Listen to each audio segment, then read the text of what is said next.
किरण खान हिन साइकिल मां बेज़ार थी चुको आहियां। सोचो तो को लख कान ॾींदे को मां मोटरसाइकिल वठंदुसि, बाक़ी पैसा हथ में हूंदा जाम कबाड़ वठंदुसि ऐं रोज़ी में बरकत थी पवंदी। पर तो त मूंखे सखणो ॾटो ॾेई छॾियो किरण।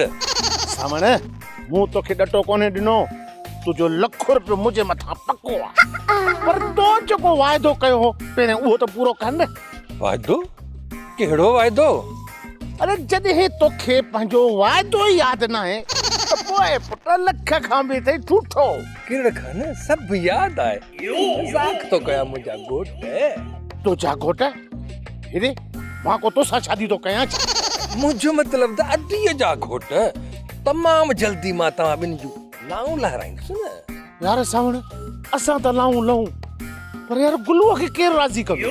गुलू खे राज़ी करणु मुंहिंजो कमु आहे। 50,000 त दे न, को बुहणी कयां त तुंहिंजो कमु करण लाइ मुंहिंजी दिलि बि त चए। पैसनि जी हाणे मूंखे परवाह कान्हे का सावण। जेकॾहिं मां हीअं हथ छंडिया न त 50,000 किरी पवनि। पर यार मूंखे हाणे तुंहिंजे मथां भरोसो कोन्हे।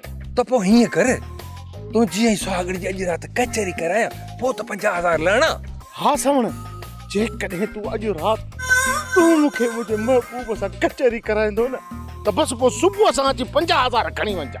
त पोइ अॼु राति ठीक 2 वॻे दर ते पहुची वञा। मां दर खोले अंदर वठी हलंदोसि ऐं हली सुहागण सां कचहरी कजांइ।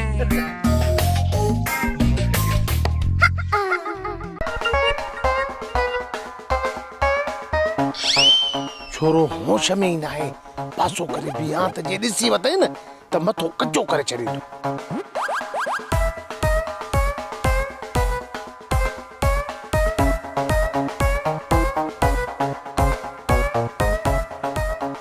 असां वॾा किना माण्हू, असां नथा चाहियूं त खून थिए, पर इहो अरबाब चाहे थो त मुंहिंजे पोढ़े जो खून थिए।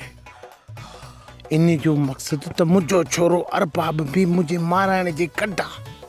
कुझु बि थिए, अॼु इन पोढ़े खे ॻोल्हे ख़तमु करिणो आहे। इहो पोढ़ो पाण खे सम्झे छा थो?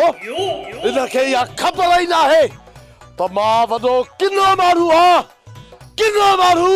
अॼु दीदार कोन थींदो, छोरे जो दिमाग़ सफ़ा ख़राब आहे। जेकॾहिं न साम्हूं चढ़ी वियो मांसि न त मौत जे मुंहं में मोकिले छॾींदो। इहो पोढ़ो किथे हथींदो, किथे हथींदो? हा, इहो पक असांजे घिटीअ में नासू हणण लाइ ईंदो। उते ई वञी लिकी विया। जीअं ई पोढ़ो आयो न, हणी सुजाए लाहींदोसांसि। पोइ हिनखे ख़बर पवंदी त असां वॾा किना माण्हू, किना। निभागो घिटीअ में लिकी विया थो। हाणे इन पासे वञणु ख़तरे खां ख़ाली न आहे। बसि हाणे वापसि थो वञा। हाणे वापसि त वञा थो, पर दीदार खां सवाइ मज़ो ई कोन ईंदो। इहो कीअं गुज़रंदो? हाणे कयां त छा कयां?